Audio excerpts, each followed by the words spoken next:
Everyone thinks they know the Obamas. The speeches, the history, the perfectly framed family photos. But what if the most powerful Obama moment didn't happen on a stage?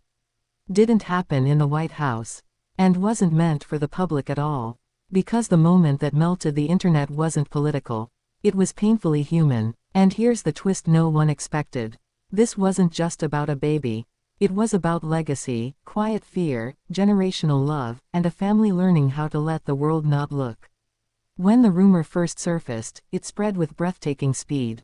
A single phrase, Obama's first grandchild. No photo confirmation, no press release, no official statement. And yet, millions stopped scrolling. Because the world has watched Barack Obama lead nations, calm crises, carry history on his shoulders. But very few ever imagined him in this role. Grandfather. The familiar expectation was simple. If it were true, surely we'd know right away. Surely it would be celebrated loudly. But the silence that followed did something far more powerful. It made people lean in. The curiosity didn't start with politics. It started with a soft question whispered across social media. What kind of grandfather would he be?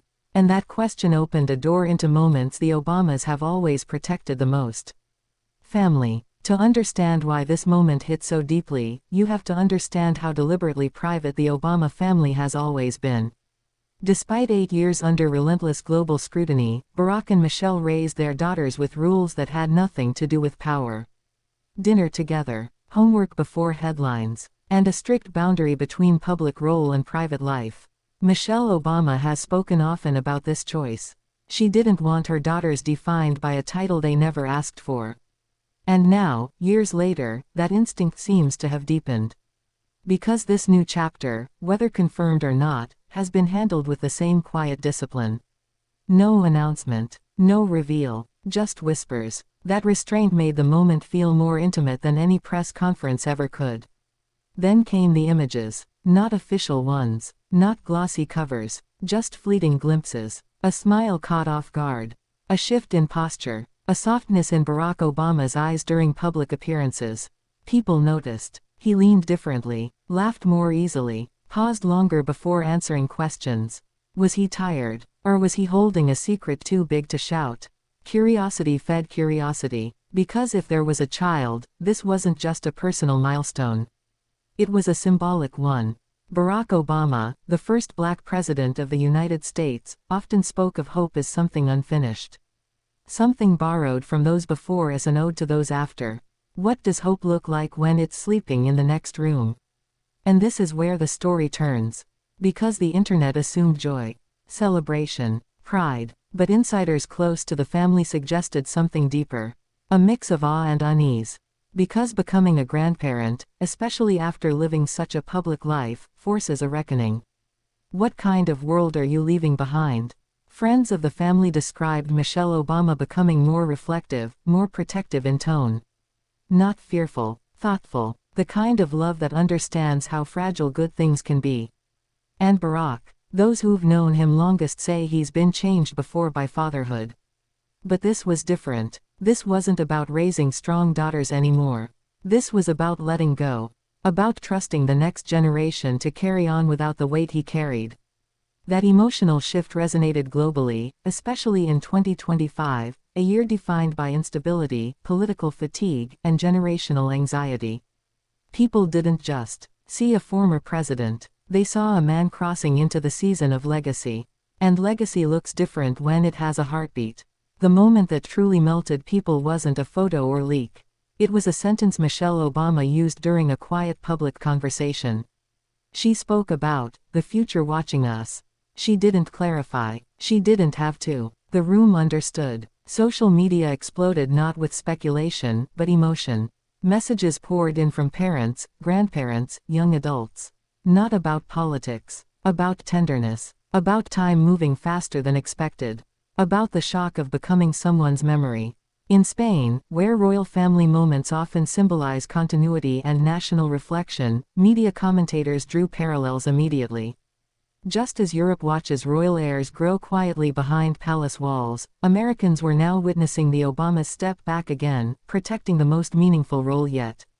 No crowns, no titles, just love. And that contrast made the story universal.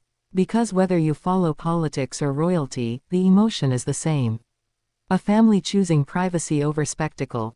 Choosing presence over performance. Choosing to let a child arrive without inheriting the noise of the world too soon. Interestingly, the lack of confirmation only strengthened the bond people felt. Because speculation faded into respect, fans stopped asking, "Is it true?" and started saying, "If it is, let it be." And that might be the greatest statement the Obamas ever made without saying anything at all. Barack Obama once said that the presidency forces you to surrender parts of yourself.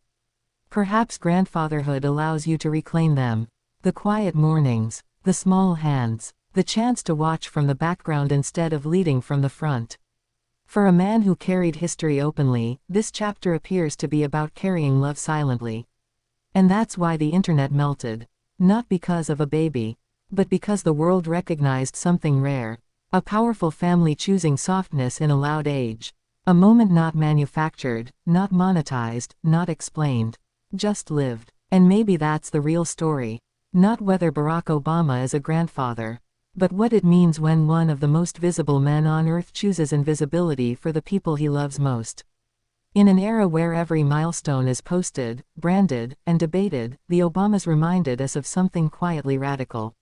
Some joys are too sacred to announce. Some legacies are meant to whisper. And sometimes, the most powerful family moments aren't the ones the world applauds. They're the ones it's simply allowed to feel. What makes this moment linger is what it reflects back at all of us. Because once the initial excitement faded, a deeper realization settled in. This wasn't a celebrity headline. It wasn't a viral reveal. It was a mirror. The Obamas have always represented something larger than themselves. For some, progress. For others, stability. For many, dignity under pressure. So when the possibility of a first grandchild entered the conversation, people weren't just reacting to a family update. They were reacting to time. To the uncomfortable truth that an era they grew up with is becoming history. And history is beginning to watch from the sidelines. Those close to the family describe a house that feels quieter now. Not empty. Intentional. Conversations slower. Laughter fuller. Moments lingered in instead of rushed past. Barack Obama, once surrounded by briefings and bodyguards, reportedly spends more time simply listening. Michelle, who once balanced motherhood under global scrutiny, is said to have rediscovered a gentler rhythm. Not stepping back from influence, but redefining it. And that distinction matters, because influence doesn't always shout. Sometimes it rocks. Sometimes it soothes. Sometimes it simply shows up. There was a moment, unnoticed by most, where Barack Obama paused mid-answer during a public appearance, smiled faintly, and said, "Some things remind you what really counts." He moved on immediately. But that line landed. Especially in 2025, as the world feels heavier, faster, more divided than ever. People didn't need confirmation. They needed reassurance. And somehow, this quiet family chapter provided it. The idea that after everything, after power and pressure and history books, life still circles back to something simple. Care, connection, continuity. Just as European royals symbolize endurance not through speeches but through successors, the Obamas are entering a phase where symbolism lives in restraint. In choosing not to perform this joy. In choosing to guard it. And perhaps that's why this story resonated across cultures. Because it suggested something hopeful. That even the most public lives can still claim something sacred. That legacy doesn't only live in monuments or memoirs. Sometimes, it lives in the way a family chooses silence. And so the question changed. It stopped being, "Is there a grandchild?" and became, "What kind of world will they grow up in? What values will surround them? What stories will not be told, so they can become their own?" The Obamas have always understood timing. And this moment feels perfectly timed. Not for headlines, but for healing. In a loud world craving proof, they offered presence. In a culture addicted to access, they chose boundaries. And in doing so, they reminded everyone watching. The most powerful love stories don't ask to be seen. They ask to be protected.